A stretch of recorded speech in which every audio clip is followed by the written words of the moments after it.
අයිබෝවන් කාලීන ප්‍රවෘත්ති වාර්තාකරණයේ අංක 1 සියත රාත්‍රී ප්‍රවෘත්ති විකාශයයි මෙලෙස ආරම්භ වන්නේ. මම රසික සඳරුවන් ඉදිරිමාන ප්‍රථමයෙන් සිරස්තල වෙතයි අවධානය. හදිසි තත්ත්වයකදී COVID-19 රෝගීන්ට ලබා දීමට ඔක්සිජන් සිලින්ඩර 21000ක් කඩිනමින් ආනයනය කිරීමට රජය තීරණය කරයි. අද මධ්‍යම රාත්‍රියේ සිට පළාත් අතර සංචරණය සීමා කෙරේ. අත්‍යවශ්‍ය සේවා අඛණ්ඩව ක්‍රියාත්මකයි. පෞද්ගලික ලංගම සහ දුම්රියන් පළාත් අතර දහවනය නවතී. පළාත් ඇතුළත ගමනාගමනය සාමාන්‍ය පරිදි. මෙරට සිදු වූ වැඩිම කොවිඩ් මරණ සංඛ්‍යාව ඊයේ දිනයෙන් රටවල් කිහිපයක් ශ්‍රී ලංකාවේ මගී ගුවන් යානා ඇතුළු වීමත් తాවකාලිකව නවත්වයි. ඉන්දියානු වෛරස ප්‍රභේදය ගැන ලෝක සෞඛ්‍ය සංවිධානයෙන් අනතුරු ඇඟවීම්. මැලේසියාවත් වසා දැමීමට එරට රජය තීරණය කරයි. රටපත්ව ඇති වත්මන් තත්ත්වයට වගකිව යුත්තේ ආණ්ඩුවයි. සජිත් කියයි. සර්වපාක්ෂික සමුළුවක් ඉල්ලූ සමගි ජනබලවේගයට ඇමති නාමල්ගෙන් පිළිතුරු. කොවිඩ් වසංගතය හමුවේ රජයේ වගකීමෙන් ක්‍රියා කළාද? අනුර ප්‍රශ්න කරයි. දේශීය පුවත් වෙතයි ප්‍රථමයෙන් අවධානය. හදිසි තත්ත්වයකදී COVID-19 ආසාදිතයින් හට ලබා දීම සඳහා ඔක්සිජන් සිලින්ඩර් 21000ක් කඩිනමින් ආනයනය කිරීමට රජය තීරණය කර ඇති බව දරිද්‍රතාවය තුරන් කිරීම සඳහා වන ජනාධිපති කාර්යසාධක බලකාය පවසනවා.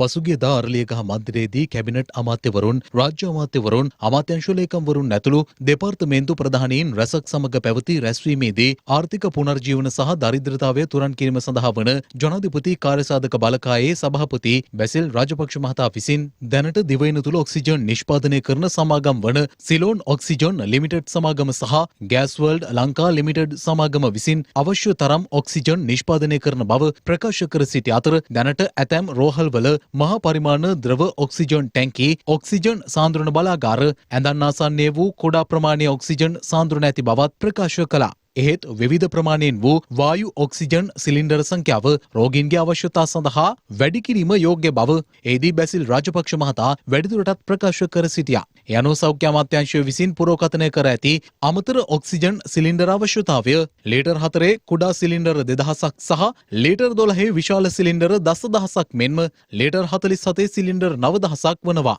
ඒ අනුව අමතර සිලින්ඩර් 21000ක් කඩිනමින් ආනයනය කර සුරක්ෂිත තොග වශයෙන් පවත්වා ගන්නා ලෙස ගෑස් ක්ෂේත්‍රය පිළිබඳව පළපුරුදු අත්දැකීම් සහ ජාත්‍යන්තර සම්බන්ධතා ඇති රජයේ පරිපාලිත සමාගම් වන ලිට්‍රෝ ගෑස් ලංකා ලිමිටඩ් වෙත කාර්යසාධක බලකාය විසින් දැනුම් දී තිබෙනවා. මේ වන විටත් ලිට්‍රෝ ගෑස් ලංකා ලිමිටඩ් සමාගම සිංගප්පූරුවෙන් ඔක්සිජන් සිලින්ඩර ආනයනය කිරීමට අවශ්‍ය කටයුතු සිදු කර ඇති අතර නොබෝ දිනකින් පළමු තොගය ලැබීමට නියමිත බවයි කාර්යසාධක බලකාය නිවේදනයක් නිකුත් කරමින් පවසන්නේ.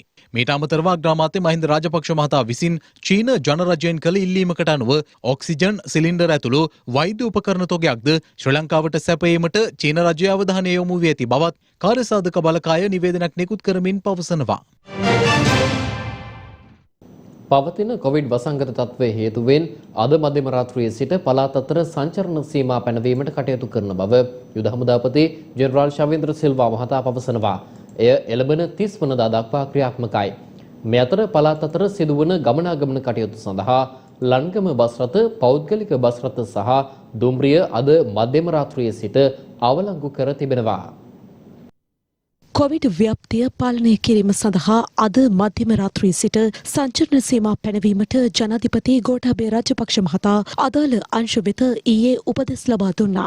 ඒ අනුව යුද හමුදාපති ජෙනරාල් ශවේන්ද්‍ර සිල්වා මහතා සඳහන් කළේ අද මධ්‍යම රාත්‍රියේ සිට මැයි 30 වනදා මධ්‍යම රාත්‍රිය දක්වා අන්තර් පළාත් සංචරණ සීමා පනවන බවයි. කෙසේ වෙතත් එම සීමා අත්‍යවශ්‍ය සේවා සඳහා අදාළ නොවන බවයි යුද හමුදාපතිවරයා සඳහන් කළේ. යුද හමුදාපති ජෙනරාල් ශවේන්ද්‍ර සිල්වා මහතා වැඩිදුරටත් සඳහන් කළේ රටේ පවතින COVID-19 ව්‍යාප්ති තත්ත්වය සැලකිල්ලටගෙන දිස්ත්‍රික්ක අතර සංචරණ සීමා පැනවීමේ හැකියාවක්ද පවතින බවයි.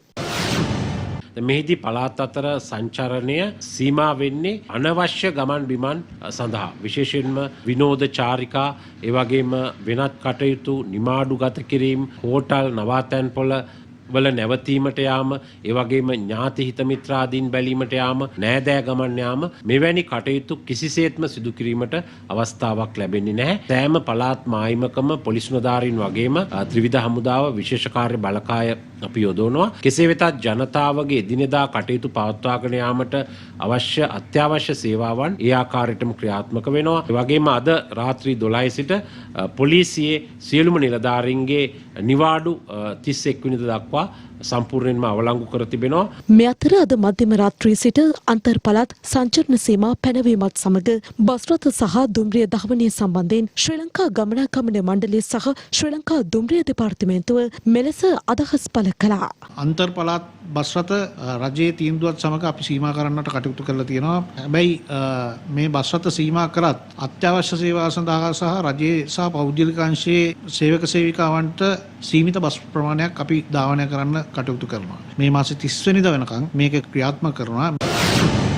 මධ්‍යම රාත්‍රියේ සිට රජයේ විසින් පළාත් අතර සංචරණ සීමා පනවා ඇති බැවින් ශ්‍රී ලංකා දුම්රිය සේවය අපි තීන්දුව කරා රජයේ නීතියට අනුකූල වෙමින් පළාත් අතර පමණක් දුම්රිය ධාවනය කිරීමට ඒ අනුව බස්නාහිර පළාත විශේෂයෙන්ම ගත්තොත් අඹේපුස්ස, කොච්චිකඩේ, අවිස්සාවෙල්ල සහ අලුත්ගම අතර පමණයි නැවත දනුම් දෙනුතුරු දුම්රිය ධාවනය කිරීම සිදු කෙරෙන්නේ. වයඹ පළාත ගත්තොත් පොල්ගහවෙල සිට මහව දක්වා දුම්රිය ගමන් වාර 4ක් හෝ 6ක් පමණ ධාවනය කිරීමට අපි සැලසුම් කරලා තියෙනවා. මධ්‍යම පළාත ගත්තත් මහනුවර සිට මාතලේ දක්වාත්, මහනුවර සිට කඩුගන්නාව දක්වාත්, මහනුවර සිට නාවලපිටිය දක්වාත් දුම්රිය ගමන් වාර ධාවනය කිරීමට කටයුතු කරලා තියෙනවා. දකුණු පළාත ගත්තොත් දකුණු පළාතේ බෙලියත්තේ සිට මාතර දක්වා දුම්රිය ගමන් වාර දෙකකුත්, මාතර සිට ගාල්ල දක්වාත් ගමන් වාර දෙකකුත්, ගාල්ල සිට බෙලියත්ත දක්වා ගමන් වාර දෙකකුත්, බෙලියත්තේ සිට ඉඳුරුව දක්වා ගමන් වාර දෙකකුත් ආදී වශයෙන් කාර්යාල සහ අනිකුත් කටයුතු සඳහා යන මගීන්ට පහසුකම් සැලසීමවත් අපි දුම්රිය යොදවලා තියෙනවා. ගුඩ්ස් ට්‍රේන්, භාණ්ඩ ප්‍රවාහන දුම්රිය සහ තෙල් දුම්රිය සුපුරුදු පරිදි එලෙසම ධාවනය කරනවා. කිසිම දුම්රියක අවලංගු වීමක් සිදු වෙන්නේ නැහැ. වහාම ක්‍රියාත්මක වර්ධි දුරගමන් සේවා මෙතෙක් පැවති දුරගමන් සේවා දුම්රියනුත් අපි අද දිනේ අවලංගු කරා. මෙන්න අප වෙත දැන් ලැබුණු පුවතක්. COVID-19 වෛරසය ආසාදනය වීමෙන් සිදු වූ මරණ 23ක් වාර්තා වී ඇති බව රජයේ ප්‍රවෘත්ති දෙපාර්තමේන්තුව මීට සුළු මොහොතකට පෙර නිවේදනය කළා. ඒ අනුව COVID-19 වෛරසය ආසාදනය වීමෙන් මෙරට තුලදී මිය ගිය පුද්ගලයන්ගේ සංඛ්‍යාව 850 දක්වා ඉහළ යනවා. නැවතත් එම විශේෂ ප්‍රවෘත්තිය. COVID-19 වෛරසය ආසාදනය වීමෙන් සිදු වූ මරණ 23ක් පිළිබඳව රජයේ ප්‍රවෘත්ති දෙපාර්තමේන්තුව මීට සුළු මොහොතකට පෙර වාර්තා කළා. ඒ අනුව COVID වෛරසය ආසාදනය වීමෙන් මෙරට තුලදී මිය ගිය පුද්ගලයන්ගේ සංඛ්‍යාව 850 දක්වා ඉහළ යනවා. අද දින නව කොවිඩ් ආසාදිතින් 1225 දෙනෙකු මෙරටින් හඳුනා ගැනීමට හැකි වුණා. මේ අතර දිනකදී මෙරටින් නිවේදනය කළ වැඩිම කොවිඩ් මරණ සංඛ්‍යාව ඊයේ දිනෙන් වාර්තා වුණා. එම මරණ අතර මාස 3ක බිලිඳියකද වන බවයි රජයේ ප්‍රවෘත්ති දෙපාර්තමේන්තුව සඳහන් කළේ. දිනකදී නිවේදනය කළ වැඩිම කොවිඩ් මරණ ගණන ඊයේ දින වාර්තා කර තිබුණා. ඒ මරණ 26ක් ලෙසයි. ඊයේ දිනේ මෙම මරණ තහවුරු වූ බවයි සෞඛ්‍ය සේවා අධ්‍යක්ෂ ජෙනරාල් වෛද්‍යසේල ගුණවර්ධන මහතා ප්‍රකාශ කළේ. ඊයේ දින වාර්තා වූ මරණ අතර මාස 3ක් වයසති බිලිඳියක්ද වන බවයි රජයේ ප්‍රවෘත්ති දෙපාර්තමේන්තුව සඳහන් කළේ. මීට දින කිහිපයකට කලින් අපේ රෝහලට හුස්ම ගැනීම අපහසුව මත කුඩා ගෑනු දරුවෙක් ගෙනාවා. එය කටුගස්තර ප්‍රදේශයේ ගෑනු දරුවෙක්, මාස 3ක් වයසති ගෑනු දරුවෙක්. ඇයට උපතෙන් හිමිවෙච්ච ආබාධයක් නිසා යටිතල්ල වර්ධනය වෙලා තිබුණේ නැහැ. ඒක නිසා නිතර හුස්ම ගැනීමේ ආබාධ එනවා. අපේ රෝහලට පැමිණීමේදී ඇයගේ තත්ත්වය ඉතා අසාධ්‍ය තත්ත්වයේ තිබුණේ. අපි පරීක්ෂා කිරීමේදී ඇය කොරෝනා ආසාදිත බව දැනගත්තා. ඉන් පසුව අපේ ICU එකේදී ප්‍රතිකාර ලැබීමෙන් පසුව අවසනාවන්ත විදියට දින දෙකකට පෙර ඇය මිය ගියා. සෞඛ්‍ය ශාස්ත්‍රයේ ඇඳවල් ඉතාමත්ම තදට පිරී ඇති ආකාරය, දැඩි සත්කාර ඒකක, ඔක්සිජන් වලට අවශ්‍ය රෝගීන් ඉතාමත් වේගයෙන් වැඩිවන ආකාරය සහ අපගේ තියෙන සෞඛ්‍ය ශාස්ත්‍රයේ ඇති සම්පත් ඉතාමත් වේගයෙන් ප්‍රයෝජනයට ගන්න ආකාරය ගැන අපි ජනාධිපතිතුමා දැනුවත් කරා. ඉතාමත් තද බලපෑමක් ඇත්ත කළ හැකි ක්‍රමවේදයකට යෑමේ අවශ්‍යතාවය අපි අමාත්‍ය මණ්ඩලයට සහ ජනාධිපතිතුමාට දැනුවත් කර සිටියා. අපි දැනට දකින මරණ සහ අසාධ්‍ය රෝගීන් සංඛ්‍යාව දැනට මාසයකට පෙර ආතුව ආසාදනය වූ රෝගීන් මත තීරණය වන බවත් මේ අනුව තවදුරටත් මේ රෝගය මේ ඊළඟ සුමාන 3 ඇතුළත තවදුරටත් මරණ සංඛ්‍යාව සහ අසාධ්‍ය රෝගීන් ඇතිවන ප්‍රවණතාවය වැඩිවන බව අපි ජනාධිපතිතුමා ඇතුළු අමාත්‍ය මණ්ඩලය දැනුවත් කර සිටියා. රෝගීන් වැඩි වුණොත් එහෙම ඒක සෞඛ්‍ය ශාස්ත්‍රයට බලපාලා සෞඛ්‍ය ශාස්ත්‍රයේ කඩාවැටීමක් ඇතිවිය හැකි බව අපි දැනුවත් කරා. COVID-19 ව්‍යාප්තියේ අවධානම මැඩ පැවැත්වීම සඳහා රජයේ එන්නත් කරන වැඩසටහන වේගවත් කිරීමට සහාය වෙමින් නාවික හමුදාව අද ගම්පහ දිස්ත්‍රික්කයේ ස්ථාන දෙකකදී COVID-19 අවධානම හමුවේ අත්‍යවශ්‍ය සේවාවන් සපයන රජයේ සහ පෞද්ගලිකාංශයේ සේවකයින් වෙත සයිනෝෆාම් එන්නත ලබා දීම සෞඛ්‍ය වෛද්‍ය නිලධාරීන් හා එක්ව සිදු කරනු ලැබුවා. මේ අතර COVID-19 එන්නත් කරන වැඩසටහනට ගුවන් හමුදාවද එක් වී තිබෙනවා. COVID-19 ව්‍යාප්තිය අවධානම මැඩ පැවැත්වීම සඳහා රජයේ එන්නත් කරන වැඩසටහන වේගවත් කිරීමට සහාය වෙමින් ශ්‍රී ලංකා ගුවන් හමුදාව අද සිට COVID-19 එන්නත් කරන වැඩසටහනට එක් වී තිබෙනවා. ඉන්දියාවේ පැතිර යමින් පවතින කොවිඩ් වෛරස ප්‍රභේදය සම්බන්ධයෙන් ලෝක සෞඛ්‍ය සංවිධානයේ අවධානය යොමු වී තිබෙනවා. ලෝක සෞඛ්‍ය සංවිධානය පවසන්නේ ඉන්දියාවේ පැතිර යන මෙම කොවිඩ් ප්‍රභේදය තවත් රටවල් 30ක පමණ ව්‍යාප්ත වී ඇති බවයි. එසේම එක්සත් රාජධානිය දකුණු අප්‍රිකාව සහ බ්‍රසීලය අතර පැතිර යන වෛරස ප්‍රභේදයට සමාන ලක්ෂණ ඉන්දියාවේ පැතිර යන කොවිඩ් ප්‍රභේදය තුළද දක්නට ඇති බවයි ලෝක සෞඛ්‍ය සංවිධානය වැඩිදුරටත් සඳහන් කළේ. ශ්‍රී ලංකාවේ සිට පැමිණෙන මගේ ගුවන් යානා නැවත දැනුම් දෙන තුරුවත් හිටුවීමට කුවේට රාජ්‍ය තීරණය කර තිබෙනවා. COVID-19 වෛරස ව්‍යාප්තිය සැලකිල්ලට ගනිමින් ශ්‍රී ලංකාව, පාකිස්තානය, නේපාලය සහ බංග්ලාදේශය යන රටවල් සඳහා එම දහනම පැනවීමට එරට රාජ්‍ය තීරණය කර ඇති බවයි විදෙස් මාධ්‍ය වාර්තා කළේ. එක්සත් අරාබි එමිරාජ්‍යයේද හෙට දිනේ සිට ක්‍රියාත්මක වන පරිදි ශ්‍රී ලංකාවේ සිට පැමිණෙන මගේ ගුවන් ගමන් අත්හිටුවන බව ඊයේ නිවේදනය කළා. COVID-19 ආසාදිතයින් ඉහළ යාම හේතුවෙන් මැලේසියාව සම්පූර්ණයෙන්ම වසා දැමීමට පියවරගෙන තිබෙනවා. එරට අග්‍රාමාත්‍ය මොහිදීන් යාසින් මහතා ප්‍රකාශ කර ඇත්තේ ජූනි මාස 7 වන දින දක්වා එය ක්‍රියාත්මක බවයි. COVID-19 වෛරස් ව්‍යාප්තියේ ප්‍රබලතාවය පිළිබඳ අවධානය යොමු කරමින් ඊයේ පැවති ජාතික ආරක්ෂක කවුන්සිලේදී එම තීරණය ගෙන තිබුණා. ආන්දෝලනයකට තුඩු දුන් මුතුරාජවෙල තෙත්බිම් කලාපය රම්සා තෙත්බිම් කලාපයක් බවට පත් කිරීමට කැබිනට් අනුමැතිය ලබා දී ඇති බව සම කැබිනට් ප්‍රකාශක අමාත්‍ය උදයගම පිළ මහතා පවසනවා. කැබිනට් තීරණ දැනුම් දීමේ මාධ්‍ය හමුවට එක් වෙමින් ඒ මහතා මේ බව ප්‍රකාශ කළා. අමාත්‍ය මණ්ඩලය තීරණය කළා මුතුරාජවෙල තෙත්බිම් කලාපයේ සංරක්ෂණය සහ තිරසර භාවිතය සඳහා වර්තමානයට ගැලපෙන පරිදි ප්‍රධාන සැලැස්මක් කඩිනමින් සකස් කරන්න. ඒ වගේම අදාළ පාර්ශවකාර ආයතනවල ප්‍රධානීන්ගෙන් හෝ නියෝජිතයන්ගෙන් සමන්විත මෙහෙයුම් කමිටුවක් සහ ක්‍රියාකාරී කමිටුවක් පිහිටවන්න. ඒ වගේම මෙහෙයුම් කමිටුවේ නිර්දේශ පරිදි අවශ්‍ය වන රජයේ සහ පෞද්ගලික ඉඩම් නාගරික සංවර්ධන පනතේ විධිවිධාන යටතේ අත්පත් කරගන්න. ඒ වගේම පහත් බිමක් ලෙස එම පරිසර පද්ධතියේ තිරසර භාවිතයට අදාළ කාරණා පිළිබඳ වගකීම ශ්‍රී ලංකා ඉඩම් සංවර්ධනය කිරීමේ සංස්ථාවට පවරන්න. ඒ වගේම මේ ප්‍රධාන සැලැස්ම යටතේ හඳුනා ගනු ලබන වන කලාප ජාතික වනරක්ෂිතයක් ලෙස වනසත්ව හා වෘක්ෂලතා ආඥා පන්ති යටතේ ප්‍රකාශයට පත් කරන්න. ඒ වගේම මුතුරාජවල තෙත්බිම් කලාපය රැම්සා තෙත්බිමක් වශයෙන් ප්‍රකාශයට පත් කරන්න අමාත්‍ය මණ්ඩල අනුමැතිය ලැබුණා.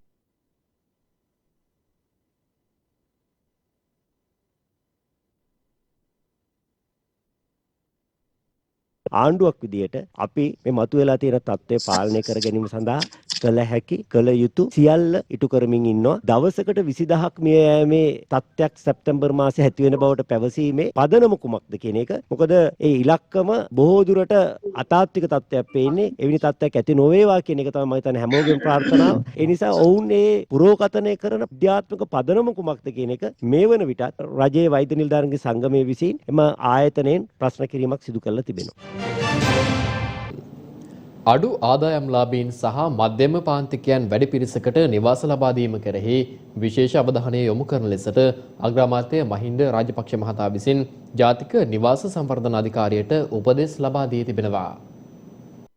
අඩුවාදායම් ලාභීන් සහ මධ්‍යම පාන්තිකයින් වැඩි පිරිසකට නිවස ලබා දීම කෙරෙහි විශේෂ අවධානය යොමු කරන්නේ අග්‍රාමාත්‍ය මහින්ද රාජපක්ෂ මහතා අද පස්වරුවේ අර්ලියගහ මන්දිරයේ පැවති සාකච්ඡාවකදී නිවාස සංවර්ධන අධිකාරියට උපදෙස් ලබා දුන්නා. අඩුවාදායම් ලාභීන් සහ මධ්‍යම පාන්තිකයින් සඳහා යෝජිත නිවාස ව්‍යාපෘති මෙන්ම දැනට ක්‍රියාත්මක ව්‍යාපෘති පිළිබඳව අග්‍රාමාත්‍යවරයා මෙහිදී අවධානය යොමු කළා. එම ව්‍යාපෘති ප්‍රමාදයකින් තොරව කඩිනමින් නිම කිරීමට අවශ්‍ය පියවර ගන්නයි අග්‍රාමාත්‍යවරයා විසින් විශේෂ අමාත්‍යවරයා වශයෙන් ජාතික නිවාස සංවර්ධන අධිකාරියේ නිලධාරීන්ට මෙලෙස උපදෙස් ලබා දුන්නා. මේ අතර බම්බලපිටිය සහ නාරායන්පිට ප්‍රදේශවල ඉදිකිරීමට යෝජිත නිවාස ව්‍යාපෘති සඳහා අවශ්‍ය නීතිමය කටයුතු කඩිනමින් කරන ලෙසත් අදාළ කොන්ත්‍රාත් සමාගම් දැනුවත් කර වැඩි පිරිසකට නිවාස පහසුකම් හිමිවන පරිදි ව්‍යාපෘති ක්‍රියාත්මක කරන ලෙසත් අග්‍රාමාත්‍යවරයා මෙහිදී දැනුම් දුන්නා. මෙම අවස්ථාවට රාජ්‍ය අමාත්‍ය ඉන්දික අනුරුද්ධ මහතා ඇතුළු නිලධාරීන් පිරිසක් එක්ව සිටියා.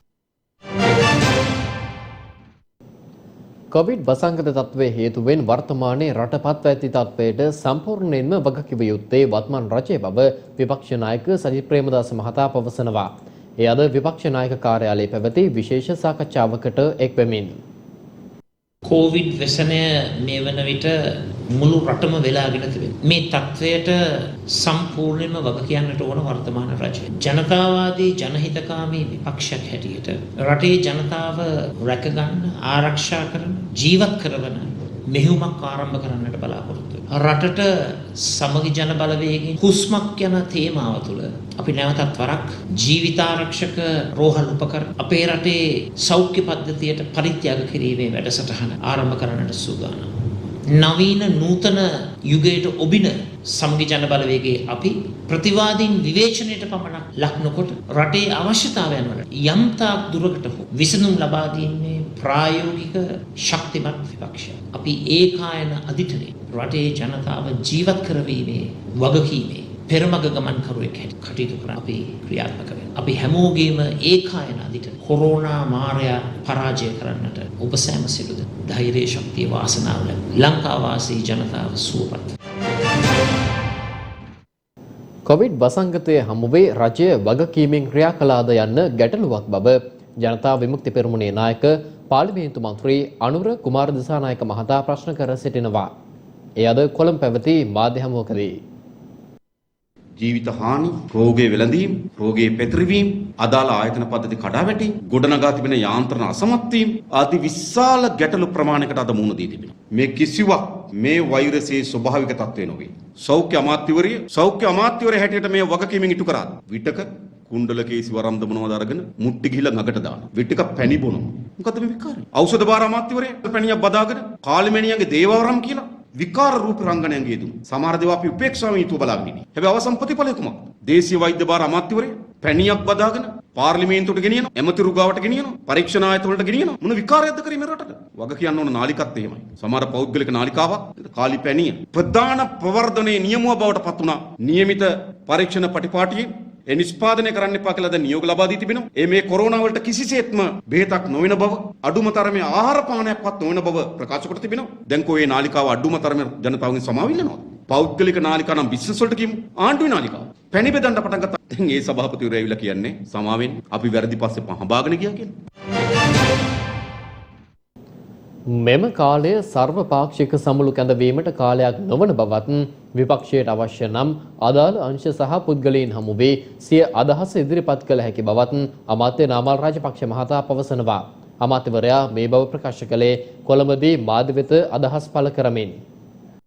විපක්ෂය කරන්නේ චෝදනා කරන එක විතර. ඒ අය අඩුම ගානේ මේ ව්‍යාප්තිය පාලනය කරන්නවත් මැදිහත් වීමක් වෙන්නේ නැහැ. පහුගිය කාලේ එන්නත් කරන්නේ පිළිබඳ ලොකු චෝදනා නැගුවා. මේ දැන් එයාත් එන්නත් කරන්නේ ගැන විශ්වාස කළා. ඒ වැඩ පිළිවෙල අගය කළා ඇවිල්ලා එන්නත් කරන්නේ කරනවා. දැන් පොජ්ජන පෙරමුණ විදිහට පක්ෂයේ විදිහට අද తాවකාලික රෝහල් වලට අවශ්‍ය ගොඩනැගිලි 13ක් අපි හදා යනවා. ඒ වගේම තමයි පොජ්ජන පෙරමුණ තරුණ සංවිධාන වගේම මේ නිවාස අමාත්‍යාංශ ඉන්දිකන්රුත් ඇමතුමාගේ නායකත්වයෙන් අපේ වෘත්තීය සමිති මැදිහත් වෙලා ඇඳම් ප්‍රමාණයක් ලබා දෙන අද කටයුතු කළා තියෙනවා. අනිත් පැත්තෙන් එන්නත් කරන්නේ කිරීම. අද ලෝකයේ තියෙන ප්‍රධානතම එන්නත් වර්ග තුනම අපේ රටේ එන්නත් කරන්නේ කිරීම වැඩපිළිවෙලට ආරම්භ කරනවා. විපක්ෂෙන් ඉල්ලීමක් කරලා තියෙනවා සර්වපාක්ෂික සමුළුවක් කැඳවන්නේ කියලා. නෑ පැහැදිලිව මේ සමුළු කැඳව ඉන්න ඕන කාරණයක් නෙවෙයි මේ වෙලාවේ. මොකද මේ ව්‍යාප්තිය දිහා බැලුවම මේක සමුළුවක් කැඳවලා අපි දෙකොල්ලෝ අතර තියෙන අර්බුදයක් විසඳ ගන්න පුළුවන් කාලයක් නෙවෙයි. ඔවුන්ට අදහස් තියෙනවා නම් සෞඛ්‍ය අමාත්‍යවරයා ඔවුන්ලාක හම්බෙන්න පුළුවන්. ජනාධිපතිතුමා හම්බෙන්න පුළුවන්. අගමැතිතුමා හම්බෙන්න පුළුවන්. ඒ අදහස් ඉදිරිපත් කරන්න. ඒ අදහස් ඉදිරිපත් කළා ඒවාට ගන්න පුළුවන් ක්‍රියාමාර්ග ගන්න. ඒ වගේම තමයි මේ කොවිඩ් රෝහලකට කැම ටිකක් දෙන්න, ඇඳක් හදලා දෙන්න, මෙට්ටයක් කොට්ටයක් දෙන්න, සමුළු තිය තියෙන්න ඕනේ. ඕනේ නැහැනේ. ඒක උන්ගේ යුතුයකමක් විදිහට අරගෙන ක්‍රියාත්මක වෙන්න පුළුවන්. ඒ හින්දා පැහැදිලිව අපි විපක්ෂයෙන් ඉල්ලන්නේ කරුණාකරලා මේ වෙලාවේ අපි දේශපාලන ප්‍රශ්නේ පස්සේ විසඳගමු. මේ වෙලාවේ කොවිඩ් ව්‍යාප්තිය පාලනය කරන්න මේ දෙමව්පියෝ ආරක්ෂා කරන්න මැදිහත් වෙන්න කියලා. රසායනික පොහොර භාවිතය මෙරටින් ඉවත් කර කාබනික පොහොර පමණක් මෙරට තුළ භාවිතා කිරීම සඳහා රජය ගත් පියවර හේතුවෙන් පීඩාවට පත් නොච්චියාගම අමුණුකල ප්‍රදේශයේ ගොවීන් පිරිසක් අද විරෝධතාවයක නිරත වුණා. ගෙවුණු දින කිහිපය තුළදීම රසායනික පොහොර භාවිතය මෙරට තහනම් කිරීම හේතුවෙන් පීඩාවට පත් ගොවි ජනතාව පිළිබඳව අප ඔබට දිවයිනේ විවිධ ප්‍රදේශවලින් තොරතුරු වාර්තා කළා. මේ ඔබට පෙනෙන්නේ නොච්චියාගම ප්‍රාදේශීය ලේකම් කොට්ටාසයට අයත් අමුණුකොළ ප්‍රදේශයයි. මෙම ප්‍රදේශයේ වැඩි වශයෙන් ජීවත් වන්නේ බඩේරිඟු වගාව සිය ජීවනෝපාය බවට පත් කරගත් ජන කොට්ටාසයක්. මෙම ප්‍රදේශයේ ජනතාවටද කාබනික පොහොර හිඟිය හේතුවෙන් මේ වන විට දැඩි දුෂ්කරතාවයන්ට මුහුණ පෑමට සිදුව තිබෙනවා. මෙලෙස පීඩාවට පත් මෙම බඩේරිඟු ගොවීන් පොහොර හිඟියට නිසි විසඳුමක් ලබා දෙන ලෙස බලධාරීන්ගෙන් ඉල්ලා සිටිමින් විරෝධතාවයකද නිරත වුණා.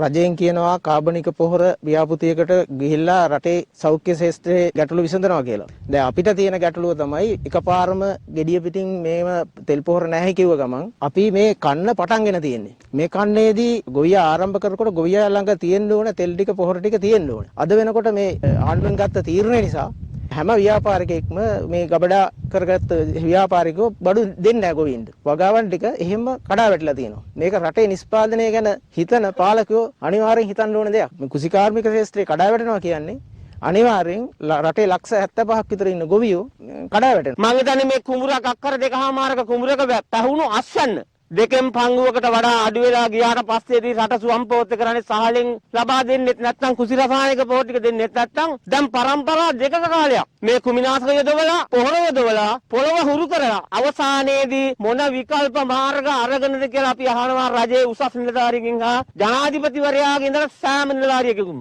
අපි ප්‍රශ්න කරනවා අනාගතයේදී මේ අල්කන්නෙන් පස්සේ අපේ ගොවිතැන් සම්පූර්ණ ගොවියෝ ඔබතුමාලා දැනුවත් කරලා ගොවිතැන් නතර කරන්න. දැන් දන්න ලෝකේ නොදන්න තොරතුරු සොයා යන Do You Know.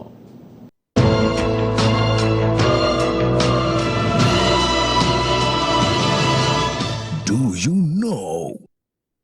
ලෝකයේ තිබෙන මිහිරිතම සහ රසවත්ම ඖෂධයක් තමයි මේ පැණි කියන්නේ. මලින් මලට යන මීමැස්සෙකු සිය වර්ගයාගේ පැවැත්මට අවශ්‍ය ආහාර වෙනුවෙන් එක්රැස් කරගන්නා මල් පැණි මීමැස්සාගේ කේටේ ඇති එන්සයිම සමග ප්‍රතික්‍රියා කිරීමෙන් මේ පැණි හැදෙනවා.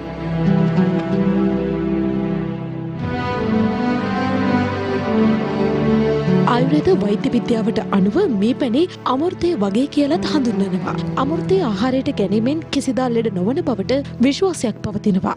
ඒ අනුව ආයුර්වේද වෛද්‍ය විද්‍යාවේද මේ පැණි අමෘතය විදිහට හඳුන්වලා තියෙන්නේ මේ පැණිවල ඇති අප්‍රමාණ ඖෂධීය ගුණය, රසය සහ පෝෂණ ගුණය හේතුවෙන්.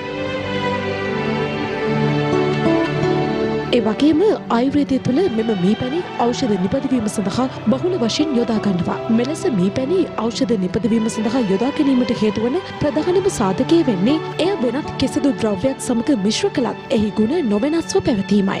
මී පැණිවල අඩංගු ඖෂධීය ගුණ සහ ප්‍රයෝජන පිළිබඳ ඔබ දැනුවත්ද? මී පැණි ඖෂධ කල් තබා ගැනීමට, හෘද රෝගීන්ට වාතය සමනය කරන්න, සිරුරේ වේදනාව සමනය කරන්නට, සෙම සමනය කරන්නට, සිරුරේ පවතින අධික මේද තට්ටු දහනය කරන්නට, ශරීරයේ පවතින කොලෙස්ටරෝල් මට්ටම අඩු කරන්නට වගේම මතක ශක්තිය වැඩි කිරීම වගේ බොහෝ දේවල් වලට මී පැණි උපයෝගී වෙනවා.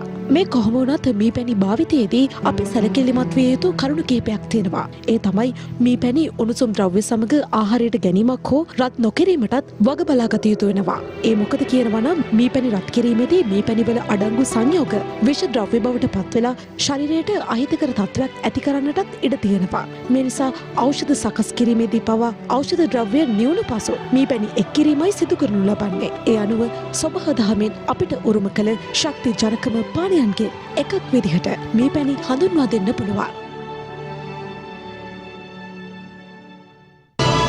Do you know?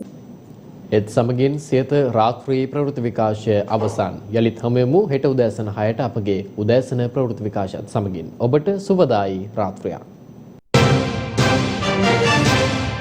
දිනපතා අලුත් වීඩියෝ සහ ප්‍රවෘත්ති නැරඹීමට ඉහත බටන් එක ක්ලික් කර සියත TV සබස්ක්‍රයිබ් කරන්න.